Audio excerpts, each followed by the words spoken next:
বৃষ্টিমুড়া দিন। তার বাদেও এই যে জেলে তাদের নৌকা নিয়ে মাছ মেরে এই যে চলে আসলো।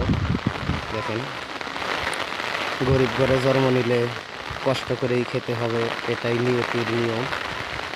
তাই আমরা যারা গরিব ঘরে জন্ম নিয়েছি, মধ্যবিত্ত ঘরে জন্ম নিয়েছি, আমাদের কষ্ট করাটাই আমাদের হলো প্রধান ধর্ম। কষ্ট করে বউ ছেলে বাপ মার মুখে খাবার তুলে দেব, হাসি ফোটাবো, এটাই আমাদের লক্ষ্য। এ ব্যথা কেউ বোঝে কেউ বোঝে না, তবু আমাদের চলে এগিয়ে যেতে হয়, জীবন যুদ্ধে জয়লাভ করতে হয়। তবু আমি বৃষ্টি মোড়ে নদীর পাড়ে এসেছিলাম যে কোনো এক কারণবশতে, তাই আমি এই ভিডিওটা নিলাম।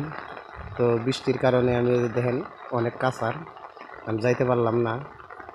তবু আপনারা ভালো থাকবেন, পরবর্তীতে জানি ভালো করে ভিডিও দেখাইতে পারি। এই যে মাছ নিয়ে যাচ্ছে, এখন হাটে বাজারে বিক্রি করবে, বিক্রি করে তার বই পোলাহানের মুখে অন্ন তুলে দেবে। দেখছেন, মাছ নিয়ে আসলো।